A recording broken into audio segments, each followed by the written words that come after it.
Hey everybody, Peter Turner, executive producer and host of your Break It Down show. I've got an interesting one today. Sometimes we talk about military issues, sometimes we talk about the arts.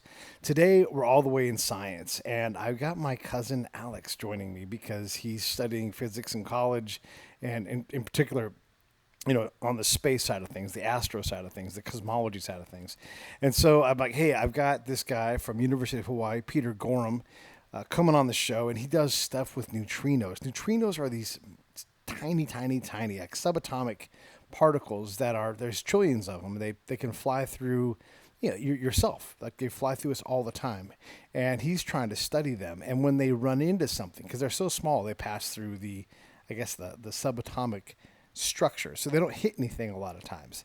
And so he went down to the South Pole to look at ice, which apparently is fantastically clear and allows you to see for miles and miles and miles if you have the right kind of vision, like radio vision.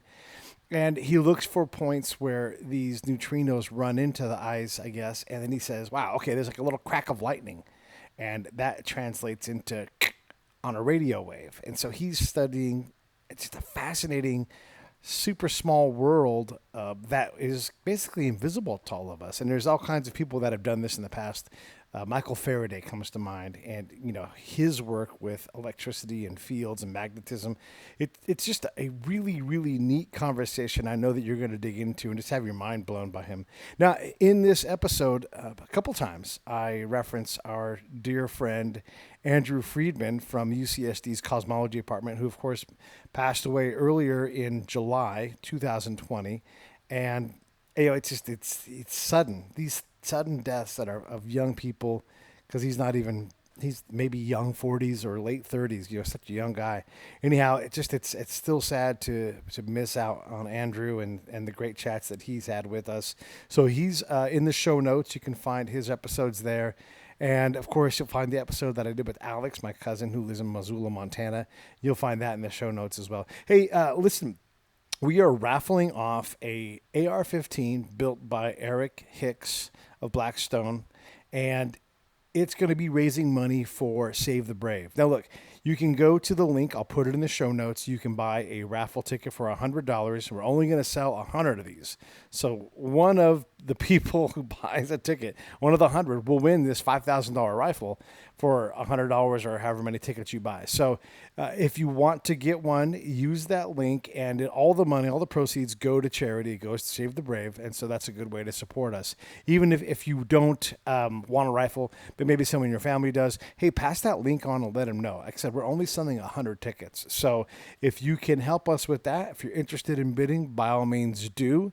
Keep in mind that rifle has certain features like a collapsing stock that may make it illegal in your state. So we may have to figure out what to do with you, but that's the main thing. So Save the Brave, savethebrave.org. You can always go there and donate, or just grab that link that's in the show notes and bid on that rifle. All right, here comes my man, Peter Gorham. Lions Rock Productions. This is Jay Moore. This is Greg Proops. This is Jordan Harbinger. This is Dexter from The Offspring. This is Nathan This is East. Sebastian Younger. This is Rick Morata. This is Stuart Copeland. This is Mick Gillette. This is Andy Summers. Hi, this is Skunk Baxter. This is Gabby Reese. This is Rob Bell. Hey, this is John Leon Guerrero. Hey, and this is Pete A. Turner. Hello, this is Dr. Peter Gorham, and you're watching the Break It Down show. This is fun, man. I love doing these things. You're in Hawaii. My cousin who's joining us is in Missoula, Montana area. I'm here in Orange County, and we're going to talk about neutrinos and stuff that's going to blow my mind. We've had a lot of people come on and talk about, we tended to talk to cosmologists a lot and folks who study the big unknown. And one of them is Dr. Andrew Friedman, who works at UCSD. And he blew my mind because I was talking and I reasoned my way into, hey, wait, there must be quantum gravity. And he's like, yes, we have no idea what it is. That's like, right. So we get to these edges of my comprehension of science, and I love doing that for the audience and everybody else. So one, thanks for coming on the show. And then also, it's my cousin, Alex. He is studying physics. Hello. And he's like very particular about how I say it. So he's about to graduate with a degree in physics, and he understands a lot of what you guys are doing. So he's going to help me ask some good scientific-based questions. But thanks for coming on the show. Alex, tell us about Peter and what you found out. Peter is head of sorry, I have trouble with abbreviations, but it's the Antarctic, oh my goodness. Impulsive Transient antenna. That's right. Sorry about that. No So, yeah, you guys are trying to find neutrinos that are shooting through the ice, and you have this whole compounded group of antennas, like a large number of them that are basically floating above Antarctica like a balloon. That's right. Yeah. Well, in fact, a balloon is what does the floating part for us. So NASA has a program that has been running for decades where they will loft scientific instruments up into the stratosphere. And we took advantage of that opportunity, which takes place in Antarctica. During the summer in Antarctica, you can go up in a balloon and circle the pole in what's called the polar vortex. So we're kind of familiar with that idea of a polar vortex here in the US because it makes very stormy weather in the Midwest up through the East Coast. But in Antarctica, that creates actually very beautiful, stable weather during the austral summer. And in the stratosphere, it creates literally a circular flow of wind. We can fly a balloon up to the stratosphere 20 odd miles up and just circle the pole for up to 2 months. So it gives us opportunity to put something up into near space at a very tiny fraction of the cost it would be to do a spacecraft. So how much time do you guys spend out there when you're performing this? So we usually go out in the beginning of November. Sometimes guys will come near the end of October. So that's the very early part of not quite summer, I guess. That's late spring in Antarctica, in terms of seasons at least. And then it takes us about a month to get our payload ready because we've had to break everything into little pieces and ship it in containers, and then fly it on C-130 type transport aircraft down to the ice. They land on the ice with skis. They outfit these military aircraft with skis, and they land on airfields made out on the ice. And we get all that stuff and into some payload bays that are set up also on skis out on the ice shelf itself, the Ross ice shelf, which is floating on the Ross Sea, but it's near McMurdo Island, or Ross Island, which has the McMurdo Station on it. You know, the best comparison I could think of is this is like a big mining camp, except it's in Antarctica. You know, the weather during that time of the year in McMurdo is actually not so bad. It's kind of ski resort temperatures, I would say. Much nicer than working at South Pole. And the difference is when we launch from there, since we're already offset in latitude from the South Pole, we're going to circle on a much wider circle around the Antarctic continent. But after about a month of getting ready, then we get into the launch season, which starts in early December. And if we're lucky, we launch in that first week or two of December, and then we could fly for up to a month and a half, sometimes even 2 months if we're very lucky. I love the logistics that it takes to get to places like Antarctica. To me, it's just fascinating. Like, as a military guy, I want to ask, like, okay, so you've got a grant, and let's say they give you $250,000. I would assume that doesn't cover the budget to get all of you to the South Pole. I mean, it's got to be very expensive, and you have to task out Air Force Air. Maybe they do something because it's part of a research grant, but getting C-130s outfitted with skis to the South Pole. Okay, one, how long does that take? How rough is that on your equipment? How much does that cost in terms of time and dollars as well? You know, I honestly don't know how much those individual flights cost, but the fuel alone is very costly, and you've got a full entourage of the, I think it's the Air National Guard that flies our aircraft. Okay. And these guys are absolute professionals. They're the best of the best.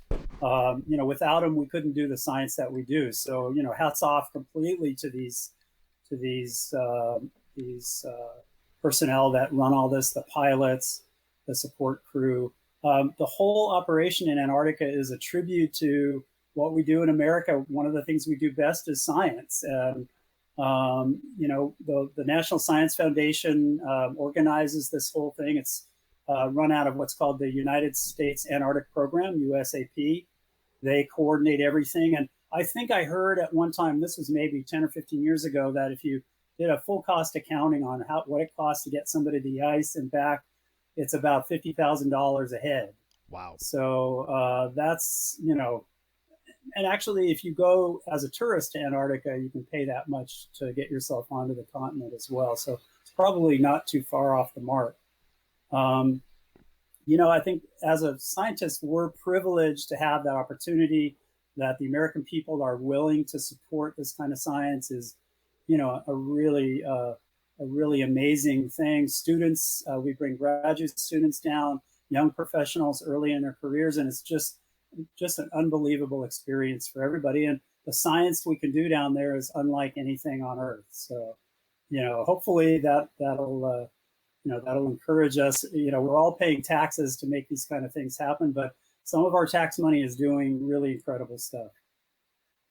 So I was reading that you and some other members of your crew had become sick during some of your experiments there. Could you talk a little bit about that, and how difficult does that make things when you're in such a remote area and you're trying to get a job done? Yeah, there's a long history of what we call the crud. I guess the McMurdo crud is what they usually call it. I think if you're a military guy, Pete, you're probably familiar with this. Any little closed group in a camp situation, you end up with viruses that circulate. Yep. And that's as bad as any place on Earth in Antarctica, where you really have a closed society. We're all eating together. We're all in the same mess. And in addition, because of the environment, I think it accentuates and heightens the virility of some of the bugs that you get down there. It is a microcosm of society. And when I went in 2016, I'm used to getting sick at least once. You're always out for a few days with flu-like symptoms. And that kind of runs its course through the whole population down there. But in 2016, 3 days after I got down there, I felt something coming on. And at first I thought, well, here it comes. I got the crud early this year. But within a few hours, I was on my back in their little hospital. It's a small operation with, I think, 3 doctors and several nurses, and with 103, 104 degree fever. And wow. I've never been that sick. And they were trying to pin it down at the time. In the rest of the world, Ebola was the big worry. And so the first question everybody was asking me is, have you been to Africa lately or something like that? But, yeah. It was really difficult. My chief engineer came in at one point and said, I was the palest looking, not dead person he had ever seen. After just one night, they decided they didn't want me to die on their watch, and so they put me on a C-17 back to, I think myself and 1 or 2 other people were the only people on that aircraft, and sent us back to New Zealand. And in the care of the doctors there, I got better in about a week, but they never did isolate what the virus was that put me down. So that's the other thing about when you go to these places, the environment is so different. Like every time I would deploy to, say, Iraq, when I got there, I was going to basically have like a severe allergy reaction, which sounds worse than it was. Sometimes it was worse than other times, but you get hit with all this stuff you're just never hit with. And yeah, like the theory that a virus would just die out if it's left alone. There are not that many people in Antarctica, it turns out. But when you go to these foreign places, you really can get hit with something that your body's just not ready for at all. It's crazy. I think that's right. And then the other thing is it's game time. You guys are spending $1 bazillion to get there.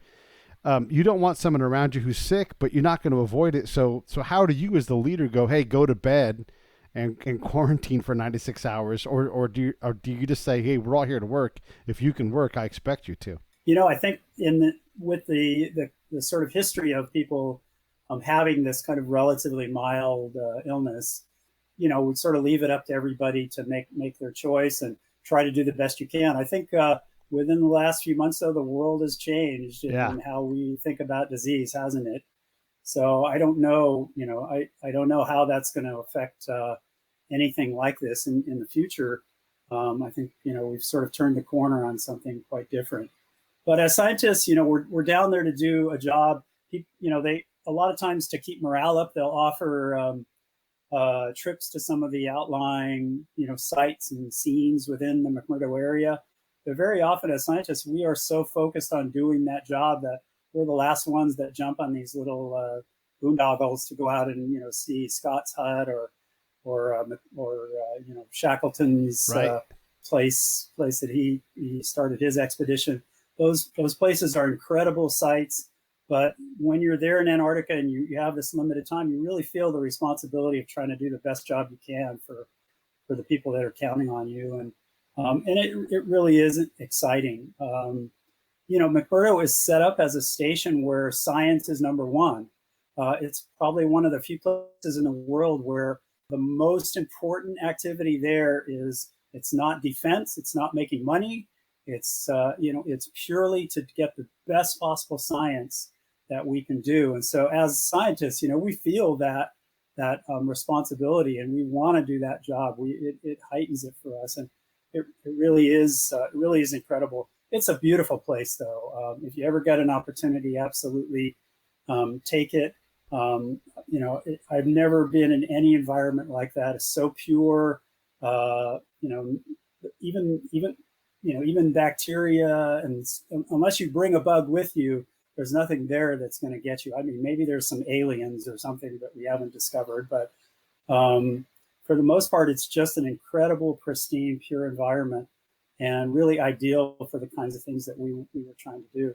I had a misconception about neutrinos, and I was learning more and more about them this last semester under Dr. Bolman, Alexander Bolman. He was teaching me quantum physics 1 and 2. I was under the impression that neutrinos didn't really have too much trouble traveling through something like a planet. Could you school me on why I was wrong about that? Well, so you're not wrong about that, actually. But neutrinos, like every other particle, come in, so there are kind of 6 varieties of neutrinos. 3 that we know of. We call this in physics, call it their flavor. It's a funny term that we use just to distinguish the type of neutrinos. But just like we have charged particles, the electron, we have some cousins of charged particles that are unstable called the muon and the tauon. We also have 3 neutrinos that correspond to these so-called leptons. So those are we call them leptons because they're very specifically these sort of tiny charged particles. Neutrinos kind of share these families, and then they also have antiparticles, which we don't know yet whether neutrinos have identical antiparticles or antiparticles that are true opposites of them. That's something that we don't know. But with these 6 different kinds of particles, there's one other degree of freedom, and that is how fast they're going. So if I take a lead bullet and I throw it at you, gently, and it hits you in the forehead, you don't die. You might be annoyed at me, but if I put that in a gun, then we have a major crime going on, right? And the same thing goes with neutrinos. That bullet, a bullet can be fired with an energy, but really what we're saying is that the bullet itself, which contains many billions upon billions of atoms, the energy per atom, even when you fire the bullet, is actually very small. But in the case of neutrinos, we can have a range of energies that goes from the tiniest possible energy neutrino all the way up to neutrino energies where a single neutrino has the energy of that bullet. Even though it's only one subatomic particle, it can have the energy of a bullet or a major league fastball or whatever you want to think of. And the difference now is when that neutrino with this very, very high kinetic energy, when it goes through a material like solid rock, it's much more likely due to its energy to hit something. In effect, what happens is it looks bigger than it does when it's got very low energy. So you can think of it as being neutrinos at low energy, which are the vast majority of all neutrinos, the ones that come from the sun, the ones that are left over after the Big Bang. All of those are relatively low kinetic energy neutrinos. Those are going to pass through a planet. The lowest energy ones are going to go through 10 light years of lead and never stop. And so what I tell my students is those neutrinos are as much smaller than a proton as a proton is smaller than the entire Earth, okay? They're so tiny that they just fit between everything. It's kind of like acupuncture, right? You can make a needle so small that it goes right through between the cells of your body without doing any damage. And the same thing is true for neutrinos. They can be so incredibly small that the universe to them is all empty space, including your body, the planet, the 10 light years of lead, whatever, you know. But when you increase their kinetic energy, they become in some way larger. And it's hard to explain, but that's probably the simplest way to think about it. Even when their kinetic energy is as much as that major league fastball, they're still going to pass through a lot of material, maybe 100 kilometers of rock before they hit something. And no other particle even comes close to that. I mean, you can shoot X-rays into matter, but they're going to stop in maybe a meter or something or less. You shoot them, they stop in a piece of metal in your tooth. Okay, and so it's the case that neutrinos have this unbelievable property of being so penetrating compared to every other particle. But even within their own range, there is a huge variation on what they can actually penetrate through. So in our case, we're looking for neutrinos which are much easier to stop than the ones that come from the sun or that come from the earliest parts of the universe. And the reason we're doing that is we're kind of interested in what's happening in the highest energy particle accelerators in the whole universe. Those are things in the centers of very active galaxies, quasars, black holes, things that are unbelievable environments that our Earth would be vaporized in an instant if we were anywhere near it. Those things exist in the universe, and we see them all the time.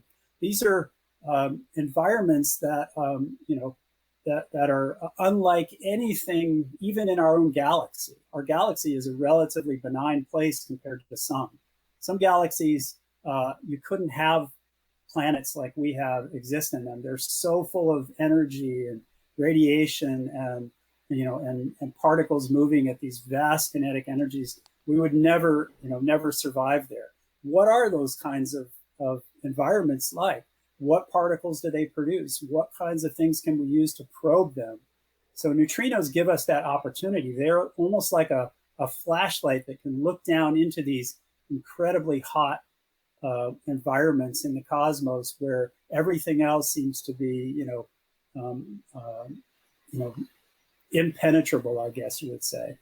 That was our goal with Anita, was let's try to see if we can see particles that originate in the highest energy accelerators in the whole universe. These are things that are a billion times more higher energy than the best we can do at the particle colliders we have on Earth, like the CERN Large Hadron Collider, any of those kind of colliders. So that got us excited, and we proposed this to NASA quite a long time ago, and we were able to convince them that this was an opportunity that would allow us to do that. The reason was the ice. The ice is what makes the difference for us. So you can ask me why. Well, before we ask you about the ice, I don't want to get past some of the size of what you're doing. You're talking about particles that can fly through anything before they even hit anything because they're so small and they're different levels of energy charge. But you're also measuring things in picoseconds, which are, I don't know, by my count, like a quintillionth of a second or something like that. Well, that actually pico is a part in a trillion. Okay. But there are people who even go down to quintillionths, which are they call them attoseconds. Attoseconds. Wow. Yes. So that's we're nowhere near the record on what can be measured in that sort of time domain.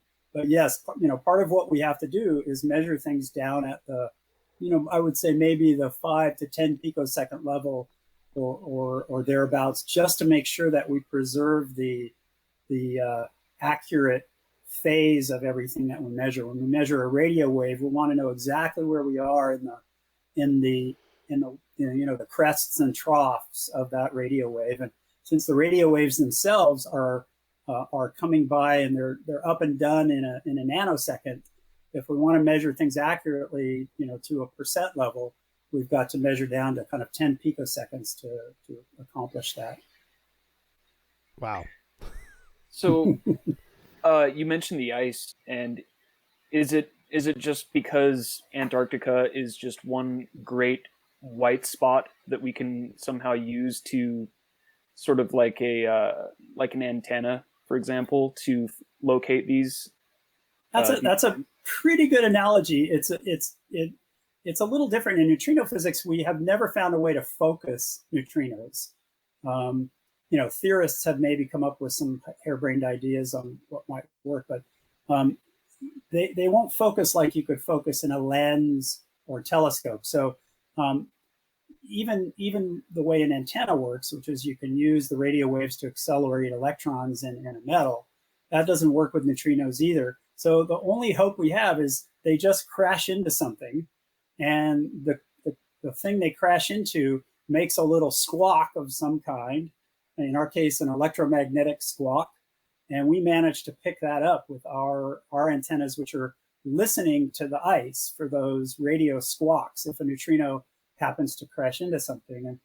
And in more detail, it's when the neutrinos that we're looking at, so we measure energy in particles in a funny way. We measure it according to how many volts it would take to make an electron go as fast or have as much energy as that particle. And we call that electron volts.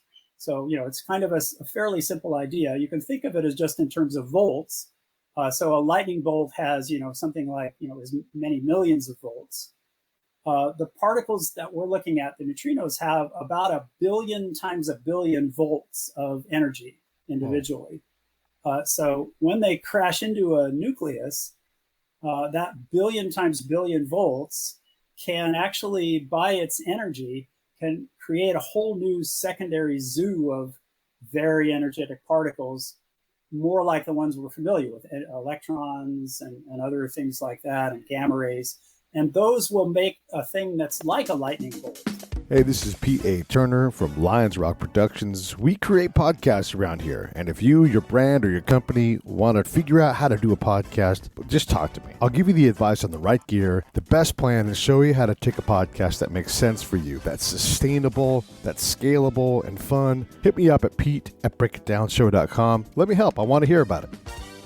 And those will make a thing that's like a lightning bolt with 1 billion volts. But it happens inside of the ice. So you think of a solid material, if somehow you could be in that material, maybe in a hollowed out sphere of glass or something, and you're sitting there, and one of these neutrinos crashes into a nucleus nearby, you're going to see a flash of lightning, maybe 20 or 30 feet long, through the ice. It'll be that bright. Wow. And that crack of lightning in the ice actually makes a big spark, if you will, and it makes a big static sort of radio wave, a crack of static, just like you would hear if you're out in the Midwest driving with your AM radio on near a thunderstorm. You're going to hear, every time the lightning goes, you hear a crack on the radio station. That's exactly the kind of thing we're listening for as we fly above the ice. So the idea is very simple. Of course, all the devil is in all the details. But one thing that ice does for us is it provides a material that's solid.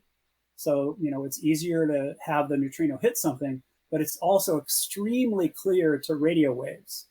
Much more clear than any of our ideas for clarity, okay? We're used to glass being clear, right? Glass is maybe 1/4 of an inch thick and it's completely clear. But if you make glass, 10 feet thick, it's not clear anymore, right? it gets very dark. If you've ever seen a bunch of glass, together, it gets dark, and 10 or 20 feet of glass, you won't see anything anymore. Ice is very different. In the radio regime, if you have a mile of ice, you could see right through it if your eyes could see radio waves. It's completely clear. And scientists have been using this property for many years to map the subcontinent in Antarctica by using radar. They just bounce radar off the bottom and it comes back, and they can make an image of what's going on underneath the ice. So if you could fly over Antarctica and you had radio eyes, you would see right down beneath it. You would see all the mountains and valleys and lakes and everything else that's underneath. So that's the other wonderful property of ice, is it's extremely clear to radio waves. There's nothing like it on Earth. Even the clearest water doesn't compare to this. There's no solid material that we have anything to compare it to. There's nothing like it. Ice is a miracle to me. We've heard a lot of wonderful things about ice, and there's 19 different forms of ice, all those kinds of crazy things. But this other property of ice is not one that that's well known outside of the scientific community. It's utterly clear to the radio regime. So there was another project that was working on finding events in the ice in Antarctica as well, was there not? Yes, IceCube. It's called IceCube. The IceCube name comes from the fact that they've instrumented a cubic kilometer of ice at the South Pole, and they've put very sensitive optical light detectors into the ice, deep down, maybe 2 kilometers deep in the ice, and they're looking for neutrinos as well. So they're actually, what I said about this lightning bolt, if the neutrino hits something and makes this blast of secondary particles, IceCube sees that as well in the optical regime. Ice is also very clear optically as well as to radio. It's maybe 10 times more clear in radio, but it's still quite good optically. So, maybe 100 meters of ice is equivalent to 1,000 meters of ice. 100 meters optically would compare to 1,000 meters in radio. But that's still very, very good. There's no other material optically that clear as well. So IceCube has used that property to look for neutrinos at lower energies than ANITA. They're looking at energies which are about 1,000 times less than what we're looking at. So the neutrinos they're interested in are still 1,000,000 billion times the voltage, of a 1 volt battery. It is a different regime of neutrino energy, and they've started to actually see some significant events, whereas ANITA is still setting upper limits on these kind of events. We haven't quite gotten enough sensitivity yet, but IceCube is starting to open that window. ANITA has seen some strange things, though, that we can't quite explain.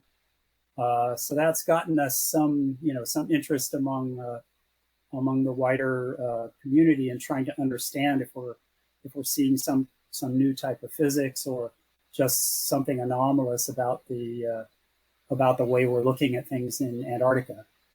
Yeah, how do you? And you're saying that.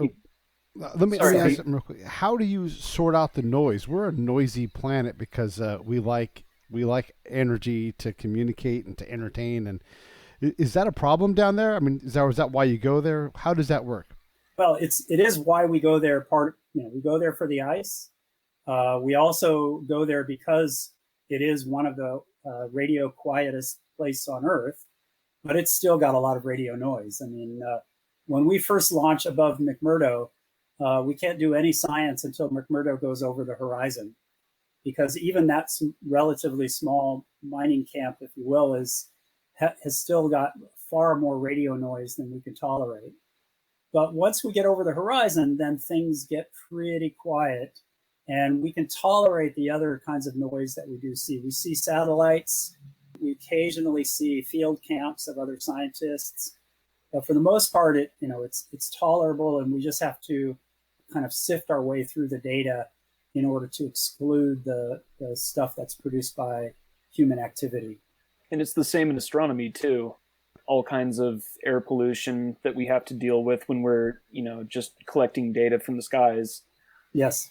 And in fact, some satellites have gone up that are making that even harder for astronomers, I believe. The more satellites you get in the sky, the more contamination of dark star fields you get. So, this is a problem we're going to be facing, for the rest of time, I guess, for science.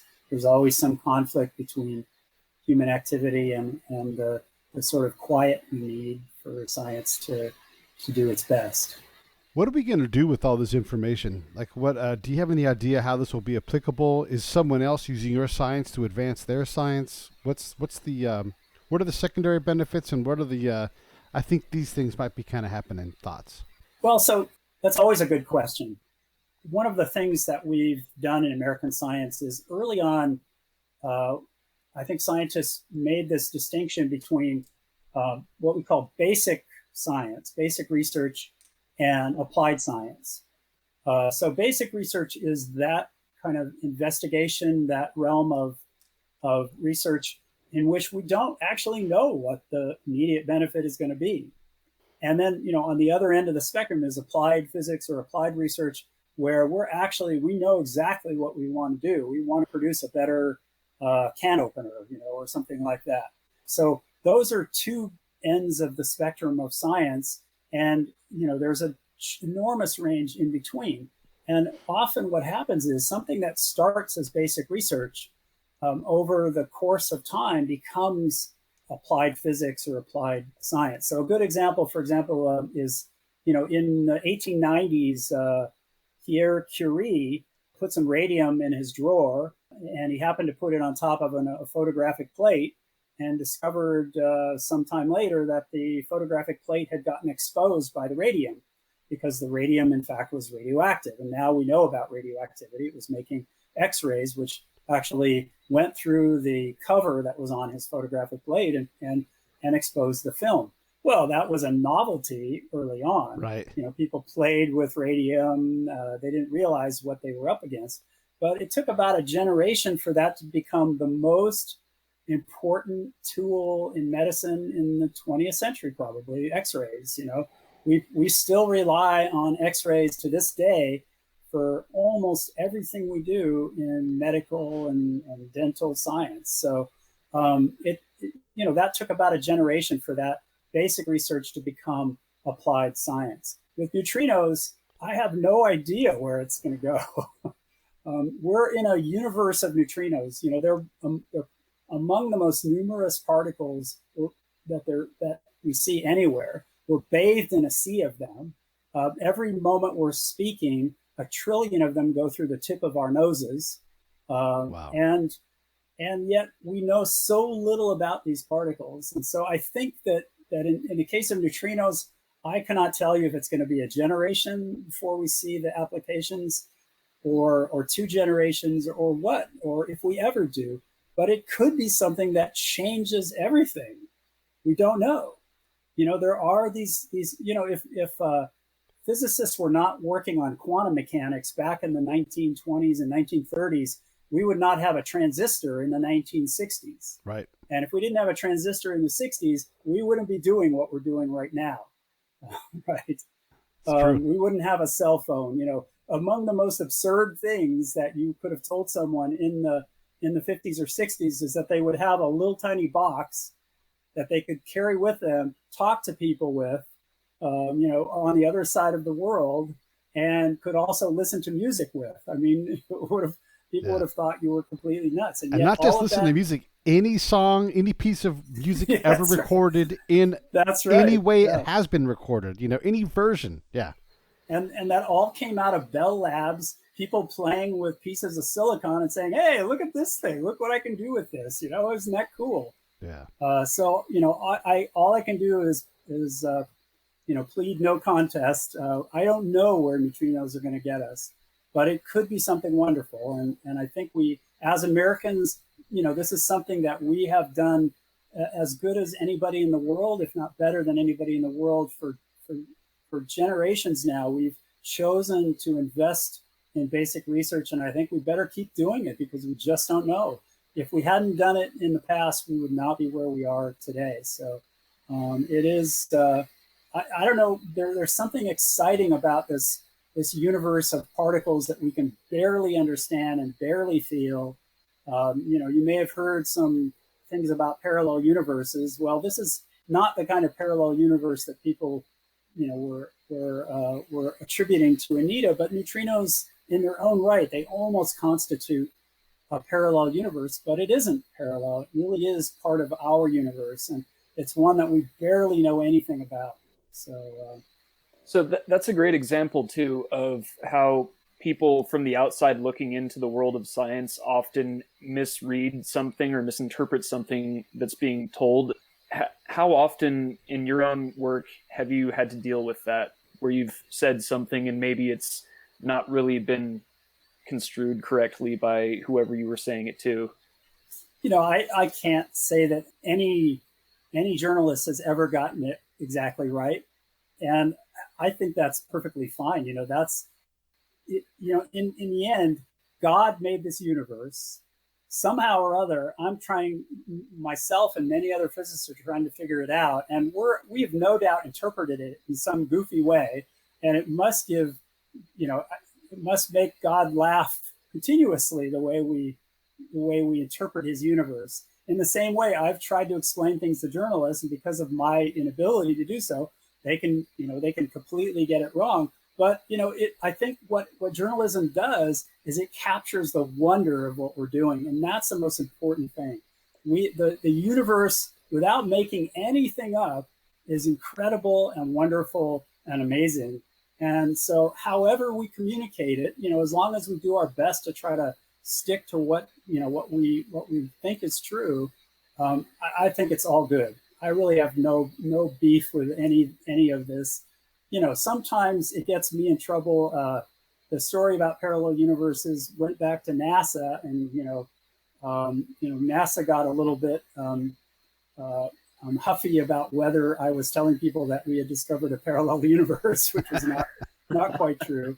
But once we sort that out, everything is good. I think it's we're all trying to make sense out of something which is almost incredible. The universe we live in is incredible. It's we're barely able to scratch the surface in understanding it. And I'm very happy that, we get the opportunity to do this as scientists. And, part of our job is to try to communicate to the best we can to the people that are actually supporting this. It's just a privilege that it humbles me to think about the privilege that I have to be able to do this kind of thing. When I think about people that have done this kind of work, generations ago, someone like Faraday comes to mind, where he only barely gets to do what he wants to do. And once he gets there, oh my gosh, he changes the entire world. Are we better at finding the Faradays now? Like let's say that you're on a peer with his in terms of his brilliance and everything else.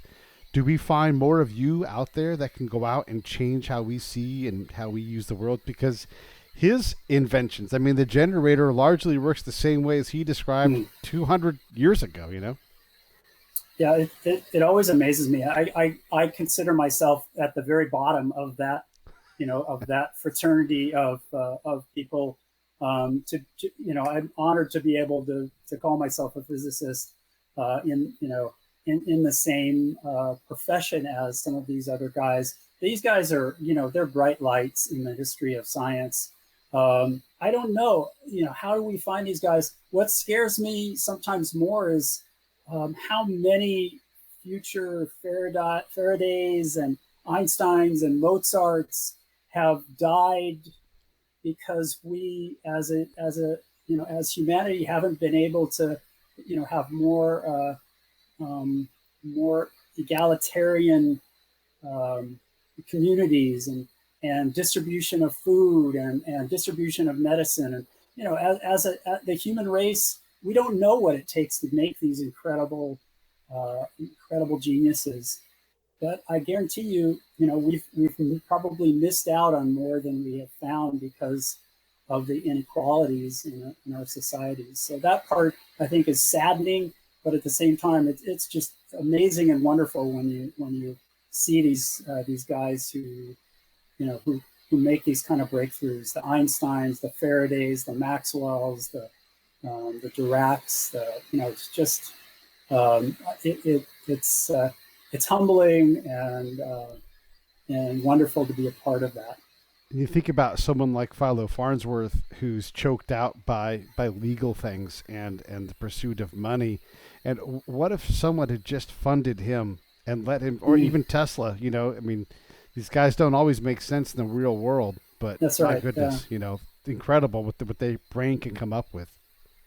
I think, as a society, we're the ones that have enabled a lot of this because of the generosity to science and the investment. And I just hope that we can stick with it, that we don't forget that, very often the payoff is going to be for our children or our children's children. And, let's hope that even in these tough times, we can continue to keep that as a priority.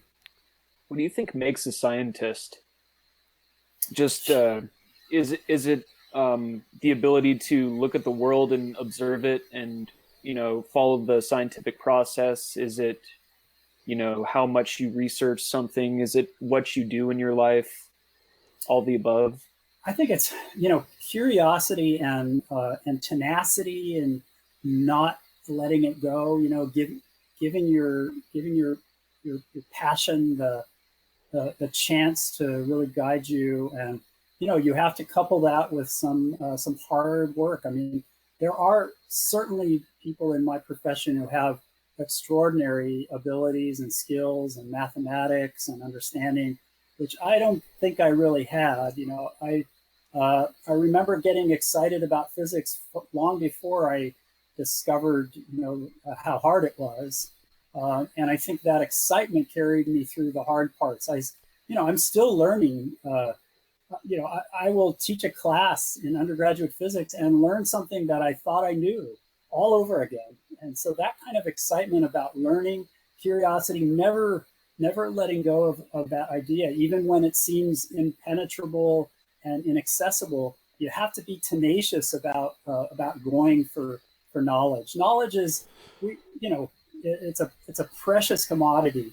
The truth is a precious commodity, and you have to be committed to the truth. You have to have a burning passion and love for what's true and what's not. I think that's what makes a real scientist.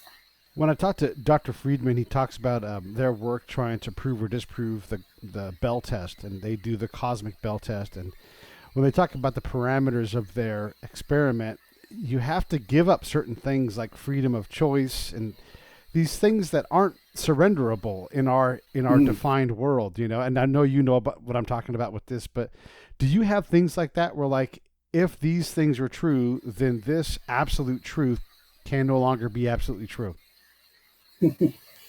Well, one of the things that you go into when you're trying to work on some hypotheses is we're human. Okay, we have our likes and our dislikes. There are hypotheses when we first come upon them, we like them. We like them better than other ones. And what makes the difference, I think, in science is even if you have a bias toward one thing, you have to somehow, step back and say, all right, whatever the outcome is of this experiment, even if I end up in a place that didn't prove my favorite hypothesis, that proved it wrong, for example, and makes me look bad because I invested too much in that, well, I have to be ready for that. And, that I think is the mark of that's a kind of humility that we all have to have in seeking the truth, is sometimes it ain't what you thought it was. So, we have to love the truth more than we love our own, sort of self-interest. I think that's really, really important. And his experiment, by the way, was incredible. And, I feel humbled by that, even considering what we've done. I like sort of taking the machete through the tall grass. Yeah. And what he's talking about is using tweezers, in effect on very, very minute effects. And, I sometimes feel like I'm not sure I would have the patience to go through and measure things at that level. It really is a remarkable experiment what he did in that measuring that cosmic Bell's inequality. So it's so crazy. Hats off to those guys. And just explaining it breaks your brain. Like you're like, wait, what? What? I don't have freedom of choice. I don't, I have to give up these things. It's just, and then the data they have that they gathered from this is massive. So they can go through and they could write papers the rest of their life on the data that they've gathered from this experiment. It's incredible what you all are thinking of and coming up with. And shoot, if nothing else, I thank you guys for taking the time and effort to go have a blast, but go do all that stuff, Sometimes pushing it to the limit, though, where I don't think I'd want to go through that hospital in McMurdo experience again. I'm going to try to avoid that in the future. Yeah. But those are the risks that we take, and we're in a world, I think, that's shrinking in many ways. But by the same token, there are ways that we can expand the world by looking more carefully and more deeply and more methodically into these areas of investigation, whether it's on the smallest scale, just trying to understand how this virus has affected us. If I had to start over, I think the idea of going into molecular genetics, absolutely fascinating. So, if you have a chance, get a molecular geneticist on your program. I think that is really, it's so incredible. The tools, a lot of tools that just didn't exist at the time that I started in science now came out of actually physics. I think physics has contributed many of these things, but now it's become the hallmarks of biology and molecular biology and genetics. Some really incredible work that's being done. What do you think's on the horizon for projects that are looking for neutrinos? Do you think that there's going to be some other location, fancy location somewhere inside the Earth, maybe, where they're going to be searching for these things?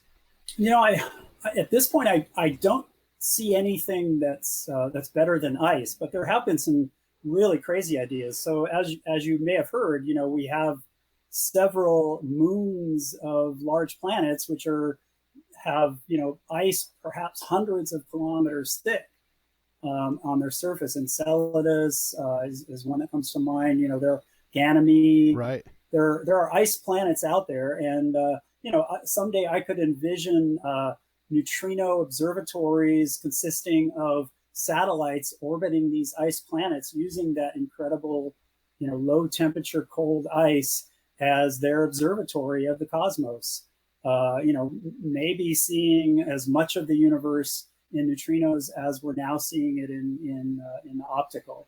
So thinking outside the box, the entire solar system is our playground in the future. I think that's probably the most exciting part of this for astrophysicists.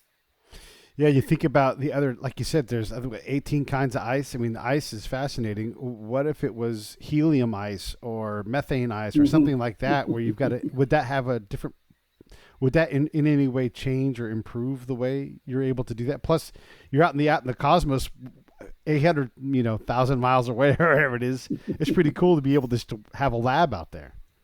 Yeah, that's right. I mean, this is the kind of thing that we can dream about in the future. If we can solve, many of the problems that we're facing as humanity, and be able to devote more of our resources to these kinds of things, then I think it may be that these are the futures that we can look for our children, our children's children, to be able to devote themselves to curiosity as a profession. What a wonderful world it would be if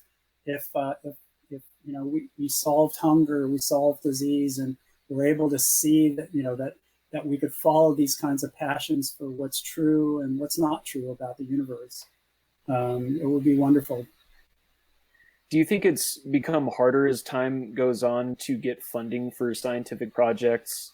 And on top of that, do you think that the way most people view science is, more friendly, more agreeable toward it? Whereas, like Carl Sagan said in a book once, there's this nerdy aspect to being a scientist? Do you think it's different now? Do you think people hold more respect for it? Oh, I'm sure that the nerdy thing hasn't changed. I mean, just look at me, okay? So what I would say is that I think people greatly underestimate the ability of every American to get excited about some parts of science, and it may be different parts, but I never underestimate that. I think every time I have sort of one-on-ones with people that don't know what I'm working on, if I'm able to sort of to explain it clearly, I can see their excitement is there as much as anybody. So very often it's just the problem of us not explaining ourselves very clearly. As far as funding goes, yeah, I mean that has I hate to say it, but in my whole professional career, which started as a professor in about 2000, it's been on a slow decline. And it's very troubling to me to see that. And I think especially for young scientists going into academics and research, the fact that this funding has been in decline for 20 years now is a real concern. I think we as a society we have a risk of losing our preeminence in science and in education if we don't somehow turn the corner on this. I think there are perfectly good reasons why this may be the case. It may just be that we're not doing as well as a nation, but I honestly don't think that's true. I mean, American ingenuity is just as good as it ever was. I think we can be as productive as a society as we ever were, and so I think we have to just find out, how do these priorities shift so that science, which has given us so much good in our society and has elevated us so greatly in the world, how did it somehow lose its priority with us? I think that's something we as a society need to recognize and change. One of the things I talk about a lot, is like dealing, and partly because of my time at combat zones and looking at social problems, that they're really like cubed multivariate problems where it gets really impossible. You just put a pie there and go, I don't know what to do. Are scientific problems easier to solve, even if they're impossible? Like, things that are faster than light speed, there might be something out there, but it seems like social problems are they're damningly impossible to do. Is that as true for the hard sciences? There are always problems which no one knows what to do about. Right. An example in neutrinos is we know that the Big Bang didn't just produce microwaves, which are relatively easy to see now. In fact, we've been able to measure them to a gnat's eyelash. They also made neutrinos, and it made as many neutrinos as it did microwave photons. And that Big Bang soup of neutrinos is around us all the time. But nobody has thought in the 50 or 60 or 70 or 80 years, I can't even remember how long, we've been working on this problem of how to detect those neutrinos. No one can come up with a way. Their ideas have come and gone, and no one has been able to design an experiment yet that will detect those cosmic background neutrinos. So despite the fact that we have a theory and everyone believes it must be right, we still haven't measured them. So who knows? Yeah. Maybe there's something weird going on there that we will discover if we can ever figure that out. So from an experimentalist point of view, that is one of the hardest problems in the neutrino world. In the world of theory, I think this finding unified theory with quantum gravity, unifying gravity with the other forces, that has just turned into such an incredibly hard problem. No one would have expected it to be so hard. And theorists have come and gone. And we still seem no closer to finding the answer to that than in any other part of physics. And there are some physicists now who claim that you can prove there is no answer to it. That somehow, it's one of those things which is a paradox wrapped in an enigma, and we'll never find our way around it. So, yeah, I think those sort of two examples. Yeah. Any final questions, Alex, at all? Or are you good? coming to the end of my college career here, at least for the time being, I've been trying to think of a project, and one thing I'm really interested in is, seeking life somewhere out in the universe. And one of the cool ideas that, I've heard from other people and sort of what I wanted to talk about is looking for signatures of life and atmospheres on, something that's very far away, like an exoplanet. To bring it a little closer to home, in our search for life, do you think that there's still a chance that we could find it in our own solar system? And, if you were to lay down a bet, where in our solar system do you think we'd find it? Either current or past evidence? That's a great question.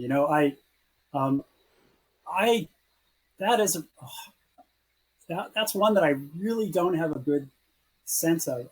If we find life in this solar system, there's been, billions of years since, the first single cell organisms have developed on Earth. And it's possible that we may have seeded the solar system, and evolution will have created that life. We just don't know how hard it is to make life. Honestly, this is something that once you start trying to run the numbers, and I've even tried this myself as kind of a hobby, you start to see that the uncertainties in each generation of the math, they begin to grow exponentially. And at the end, you can say, well, the chances of life existing are either 0 or infinity. Right. The Drake equation just keeps getting more and more complex. The numbers that result keep getting smaller and smaller. It is a very difficult problem, and I don't think we have a handle on it yet. But what's exciting is in just the last 2 decades or so, we now know of so many exoplanets. This was unheard of when I was at your position in physics, when I was just finishing my undergraduate degree. No one was thinking at all about exoplanets. That was an unbelievable thing that happened. And the fact that we have so many of them, we have some Earth-like examples. I think this question is gonna the numbers are gonna change dramatically. Either we're gonna be able to tighten that Drake equation down drastically because we'll find nothing on these exoplanets, or we're gonna find something, and that's gonna be one of the most exciting moments in history for sure. I love it. Hey, man, thanks for coming on. Hopefully we can have you on again the next time you got something to update or talk about, because we need more conversations like this that open up our minds and push us to think about things in a new way. Thanks a lot, guys. I enjoyed immensely talking to you.